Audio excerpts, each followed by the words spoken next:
What if Ash kept Gible? So the story starts right after the Sinnoh League. In the original anime, Ash leaves Gible behind when he heads to Unova, but in this timeline, Ash decides to keep Gible on his team because he sees how much potential it has. And honestly, this changes everything. Even though Gible is still inexperienced, Ash realizes it has the potential to become a Garchomp one day. So instead of leaving it behind, Ash keeps training it throughout the rest of Sinnoh. Now the first major change happens during the Sinnoh League against Tobias. Everybody already knows Tobias is a monster because he has Darkrai and nobody has even managed to defeat it. The battle starts exactly the same. Tobias sends out Darkrai while Ash opens with Heracross. Heracross immediately charges forward with Mega Horn and actually lands a solid hit before Darkrai responds with Dark Pulse. After a hard fight, Heracross eventually falls but manages to weaken Darkrai a little. Ash then sends out Sceptile. Sceptile starts using its speed advantage to dodge Dark Void while constantly landing Leaf Blade attacks. Darkrai fights back with Ice Beam and Dark Pulse, but Sceptile refuses to quit. Eventually, Sceptile lands one final Leaf Blade and defeats Darkrai. The crowd goes crazy. For the first time in the entire tournament, somebody actually defeated Darkrai. But Tobias simply smiles and sends out Latios. Latios quickly defeats the exhausted Sceptile, and suddenly Ash is back in trouble. Ash then sends out Gible. And honestly, this is where Gible finally gets its big moment. Latios immediately starts attacking from the air, while Gible struggles to keep up. But Ash starts using creative strategies. He has Gible use Dig to avoid attacks before launching surprise Dragon Rush attacks from underground. The battle is close, but Latios is simply too powerful. However, before going down, Gible manages to land a direct Draco Meteor that seriously damages Latios. Ash eventually loses the battle, but Gible's performance becomes one of the biggest talking points of the entire league. And honestly, this loss motivates both Ash and Gible. Now we move into Unova. Unlike Canon, Ash decides to bring Gible with him. At first, Gible struggles because many Unova Pokemon are faster and more experienced, but Gible keeps training non-stop. Then during a major Team Rocket battle, Gible finally reaches its limit. While protecting Pikachu from a powerful attack, Gible evolves into Gabite. This immediately makes Gabite one of Ash's strongest Pokemon. Throughout Unova, Gabite keeps improving and starts becoming one of Ash's main battlers alongside Pikachu. Ash still doesn't win the Unova League, but Gabite becomes much stronger than it ever did in canon. Then comes Kalos, and this is where everything finally starts paying off. The second Gabite arrives in Kalos, it starts training against stronger opponents than ever before. Sawyer's Pokemon, Alan's Pokemon, even some Mega Evolution users. Eventually, during a training battle, Gabite pushes itself beyond its limits and finally evolves into Garchomp. And honestly, this changes Ash's Kalos team completely. Now Ash has Pikachu, Greninja, Talonflame, Hawlucha, Goodra, and Garchomp, which is honestly one of Ash's strongest teams ever. Then another huge moment happens. During a meeting with Cynthia, Ash's Garchomp battles Cynthia's Garchomp in a friendly match. Even though Ash loses, Cynthia is impressed by how far Garchomp has come. Because of this, she gives Ash a Garchomp height and encourages him to learn Mega Evolution. The next several episodes are basically Ash and Garchomp learning how to synchronize properly. At first, Mega Garchomp is too difficult to control because the power boost is insane, but eventually Ash masters it, and now Ash enters the Kalos League with something he never had before, a Mega Evolution. The biggest battle before the finals is Ash versus Sawyer. Sawyer opens with Aegislash while Ash starts with Hawlucha. After a hard fight, Hawlucha manages to win before falling to Sawyer's next Pokemon. The battle continues until Sawyer eventually sends out Mega Sceptile. Ash responds with Mega Garchomp.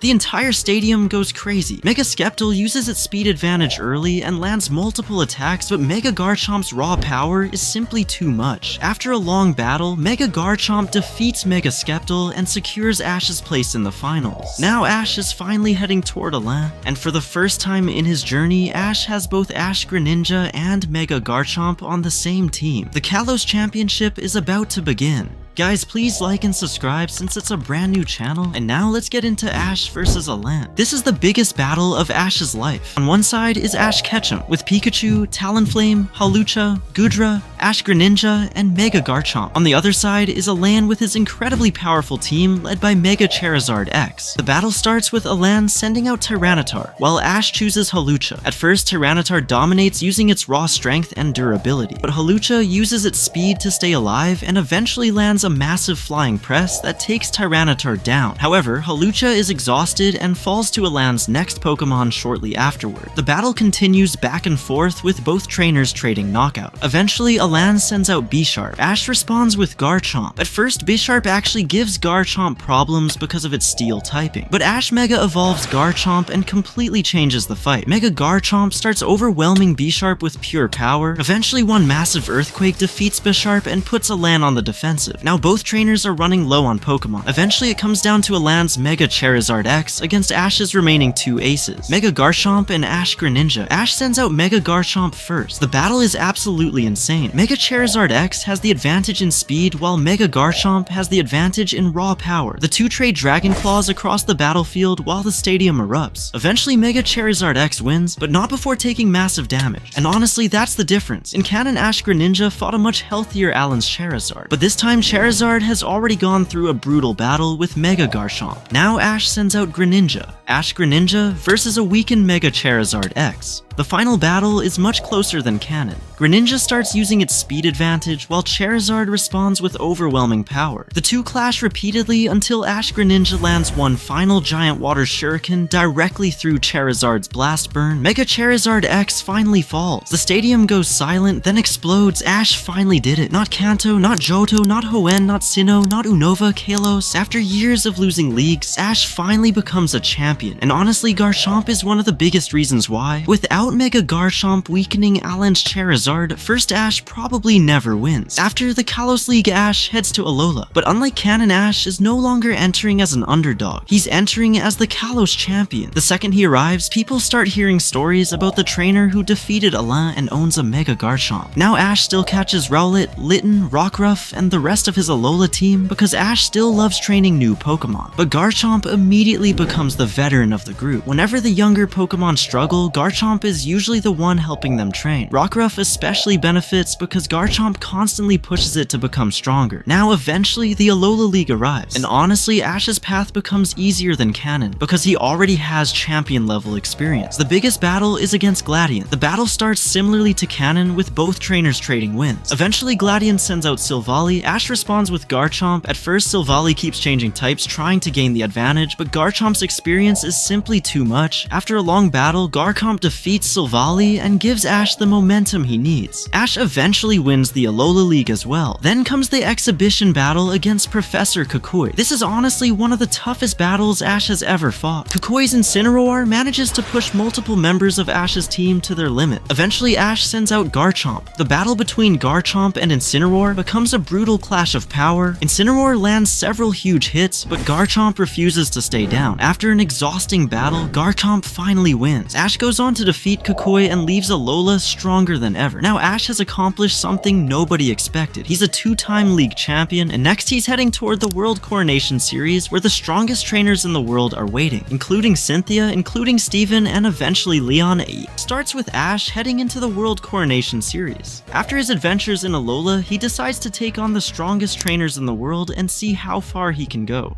During his journey, he still catches Dragonite, Gengar, Lucario, Sirfetch'd, and Dracovish, but one Pokemon continues to stand out above the rest: Garchomp. The same Gible that once struggled against Tobias's Latios has now become one of Ash's strongest Pokemon. As Ash climbs through the ranks, he wins battle after battle. Eventually, he reaches one of the biggest battles of his journey against Volkner. Volkner opens with Luxray, while Ash starts with Lucario. The battle is close, but Lucario manages to defeat Luxray after taking heavy damage. Volkner then sends out Electivire. Lucario tries to keep fighting, but Electivire eventually overpowers him and picks up the knockout. Ash then sends out Garchomp. The crowd immediately gets excited because they know Garchomp is one of Ash's strongest Pokemon. Electivire tries fighting up close, but Garchomp's ground typing gives it a huge advantage. After a short battle, Garchomp defeats Electivire with Earthquake. Volkner then sends out Rotom Wash. This is where things get difficult. Rotom Wash avoids Earthquake thanks to Levitate and constantly attacks with Water-type moves. Garchomp struggles to land a hit and starts taking serious damage, but Ash adapts. He has Garchomp use Stone Edge to cut off Rotom's movement before landing a direct Dragon Claw. After a hard-fought battle, Rotom finally goes down. With that victory, Ash enters the Masterclass. Now the strongest trainers in the world are waiting for him. His first major battle is against Steven Stone. The battle starts off intense with both sides trading knockouts. Ash uses Gengar, Dracovish, and Pikachu early, while Steven counters with some of his strongest Pokemon. Eventually, Steven sends sends out Mega Metagross. Ash immediately knows what that means, so he sends out Garchomp. The crowd instantly gets excited because everybody knows this is going to be a huge battle. Steven Mega evolves Metagross while Ash Mega evolves Garchomp. At first, Mega Metagross controls the fight. Its speed and psychic attacks make it difficult for Garchomp to get close. Every time Garchomp charges in, it gets hit with Meteor Mash or Psychic, but Ash starts adapting. Instead of attacking head-on, he has Garchomp use Dig and Earthquake to force Metagross to keep moving. Eventually, the battle becomes a slugfest. Meteor Mash, Dragon Claw, Psychic, Stone Edge. Both Pokemon keep taking damage. Finally, Metagross lands one huge Meteor Mash that almost knocks Garchomp out, but Garchomp gets back up and charges straight through the attack before landing a direct Earthquake. Mega Metagross finally falls. Ash advances to the next round. Now standing in front of him is Cynthia, the trainer who inspired Ash's Garchomp all the way back in Sinnoh. The battle starts with both trainers carefully trading Pokemon. Cynthia sends out Spiritomb while Ash uses Jengar. After a close battle, Spiritomb manages to win. Ash then sends out Lucario. Lucario defeats Spiritomb but later falls to Cynthia's Togekiss. The battle continues back and forth with both sides constantly gaining momentum. Eventually it comes down to the moment everybody wanted, Garchomp versus Garchomp. The entire stadium goes silent. Both trainers Mega Evolve, Mega Garchomp versus Mega Garchomp. The battle is absolutely insane. The two Pokemon slam into each other with Dragon Claw after Dragon Claw. Neither one wants to back down. At first, Cynthia's Garchomp has the advantage because of its experience. It lands multiple powerful attacks and slowly starts pushing Ash's Garchomp backward. Then Cynthia uses Draco Meteor. The attack crashes down across the battlefield and it looks like the battle is over. But when the smoke clears, Garchomp is still standing. Ash remembers all the way back to Sinnoh. Back when Gible was one of his weakest Pokemon, back when nobody thought it would ever reach this level. Ash gives one final command. Garchomp charges forward through the falling meteors and lands a full power Giga Impact. The attack connects. Cynthia's Garchomp finally falls. The stadium explodes. Ash is heading to the finals. Now only one trainer remains.